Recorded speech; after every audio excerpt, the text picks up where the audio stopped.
Hi, everybody. Welcome to yet another week of virtual children's conversation, virtual Sunday school. Call it what you like. um, so, today we're going to be talking about changes. Have you ever had a really, really good, no awful, horrible kind of day? I know that I have. And I think with all of the tension around this whole quarantine thing, I think those kind of days might be a little bit more frequent than some of us want to admit. Um, but when you've had one of those days, have your parents ever gone up to you and said, let's start over? Let's just start this whole day over. And sometimes that can mean that you go back to bed and pretend waking up in the morning and sort of make a game out of it, or you just drop what you're doing and go do something completely different, change the whole focus of the day to do something that's going to make everybody happier. Or it might even mean taking a nap and then waking up, and with the hope that when you wake up from that nap, things are going to be better. Maybe you got a little more rest. Maybe you're able to sort of slow down and just reset. Um, I know our family has had our own fair share of these start over days, as I like to call them. Just last weekend, we had a day where we were all feeling a little bit grumpy, kind of lazy. Nobody really wanted to do anything. And so my husband just said, that's it. I'm done. I'm going for a hike. And I was like, and he was like, bye, I'm leaving. And I was like, wait, we'll all go. Let's all go for a hike. And so we drug the kids out of the playroom where they were playing with Legos like they had been all day long, and made them change their clothes, got them in the car, filled up water bottles, and went off for a hike. And there was some grumpiness, there was some complaining. It wasn't an immediate start over. Caden's in front of me making faces at me right now. But by the time we all got back in the car, after we had our little snack at the end, and we were thinking longingly about that dinner waiting for us at home, everybody was a little bit happier. Everybody was a little bit more talkative, just getting out away from the familiar. We had a start over day. Even though it was towards the end of the day, we were able to start over, and everybody was a whole lot happier. So it was a successful start over. And I hope that when you guys have start over days, you'll find that hopefully more often than not, they're successful. They help you sort of reset, go from having a grumpy, no good kind of day to at least having a decent kind of day, right? So today we're going to talk about somebody in the Bible who had a really, really dramatic start over day. Only his start over day wasn't just about one day. It was about his entire life. He had a moment in time that restarted his entire life and changed the whole projection of his life. So we're going to talk about somebody who started out really hating Christians, right? So at this point in the Bible, this is all Christianity is brand new. It's just a little itty bitty baby religion. We talked about how dangerous that was for the ruling parties at the time. They didn't like it. They thought that it was going to threaten them and threaten their power.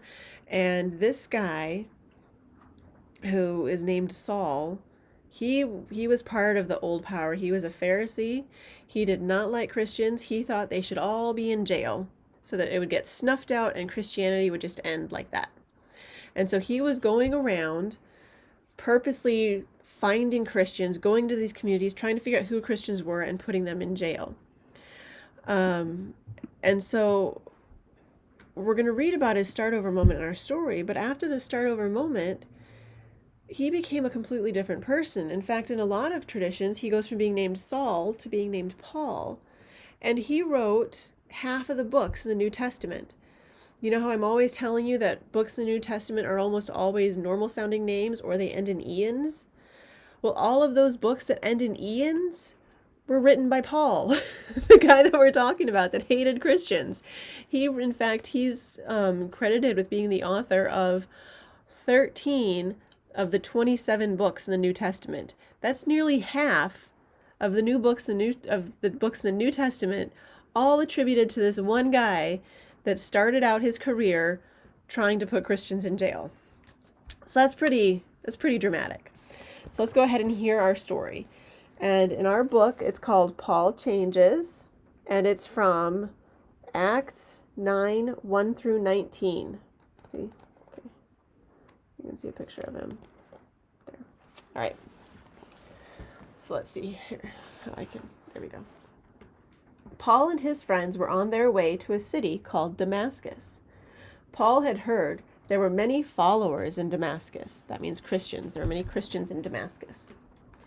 Paul was going to arrest Jesus' followers and bring them back to Jerusalem. Suddenly, a bright light from heaven flashed around Paul. Paul fell to the ground and covered his eyes. "Paul, Paul," said a voice from the light, "why are you being unkind to my followers?" The voice was Jesus. "Get up, Paul, and go into the city," said Jesus. "Someone will come and help you." When Paul stood up, he couldn't see. Paul's friends had to lead Paul into the city.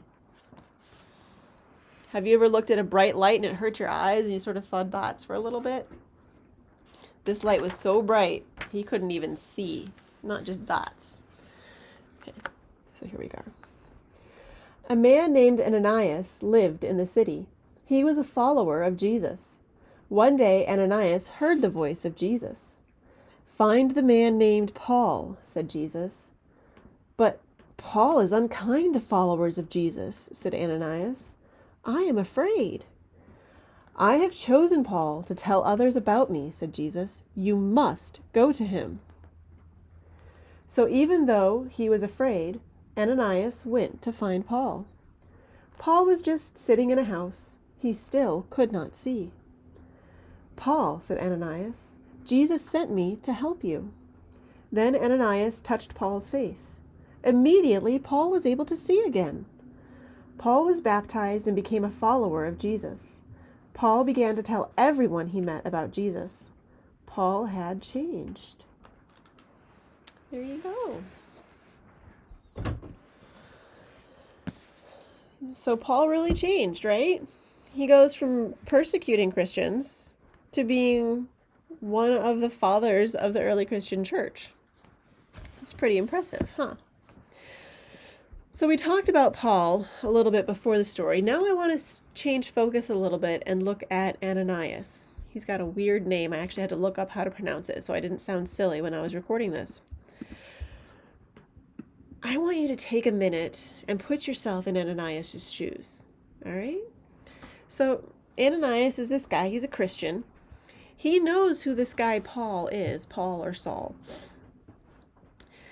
He knows that this guy Saul is really a huge bully to Christians, right? He's going around looking for them, throwing them in prison, trying to figure out who they are, sort of ferret them out when they're in hiding.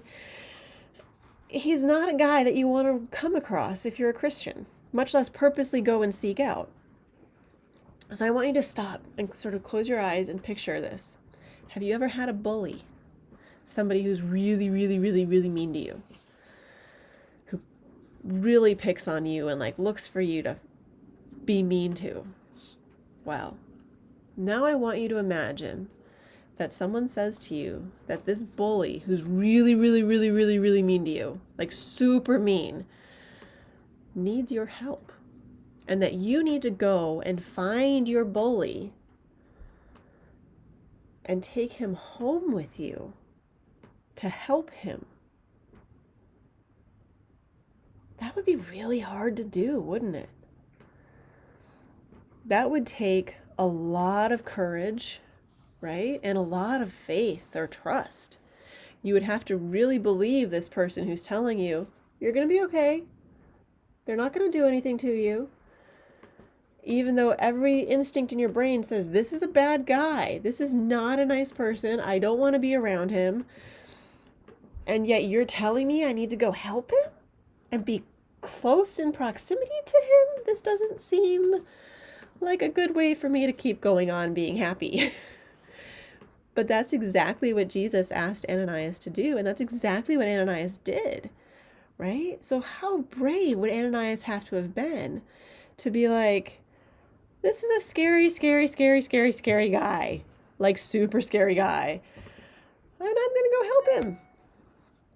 Right? That would take a lot of faith. And that's exactly what Ananias had, right? He had faith that Jesus was looking out for him and that Jesus was able to help Saul change so that he wouldn't be a bully to Ananias and other Christians. And so the lesson I think that we can learn from this is that Jesus can help even the biggest and baddest and meanest of people always start over. So there's a lesson here for you in that people might look mean, but that doesn't mean that they're always going to be mean or that there is no hope for them or that you always need to treat them meanly because they treat you meanly. I think that the lesson here is to always give people a chance because you never know what might be there, right? What might be hiding under the surface. And under the surface, the surface of Saul was not good. It was not good at all. But underneath, there was that possibility for him to be one of the biggest, most prolific fathers of Christianity that we have. I mean, we're always going to Paul's letters in the New Testament for advice on how to live our lives. And that's all attributed to this guy who was super mean. So let's go ahead and close in prayer with that. Dear God, thank you for giving us the ability to start over our day, week, month, and even our lives. Please help us be like Paul and have the bravery to start over when we need to. Please also help us to be like Ananias and give others the chance to start over. In your name we pray. Amen. So with that, I have a little activity you guys might want to do with your parents at home sometime this week. And that is to look at old photos. Everybody likes looking at old pictures, right? So try to find some old pictures of your family members, whether that's, I really like looking at old pictures of my grandparents who have passed on, but it's really fun to see what they looked like when they were young, because in my mind, they were always pretty old. And then I see pictures of them when they were my age, and it's really fun to see the changes that life causes in a person. And you can talk about not just the physical changes that happened in those pictures, but maybe the things that you've learned. So like if I were to show Caden, who's sitting right in front of me, you guys can't see him, but he's there, I promise. I have a picture of myself as a little girl, probably about 7 or 8, laying on the ground outside, cuddling my dog, whose name was Buddy. And so we can talk about not just what it was like, or, the physical changes that came over me, because obviously I'm not a little 7-year-old girl anymore, but also the things that I have learned and the things in my life that have changed since I was 7, because there's a lot of things that I do now that I couldn't do then.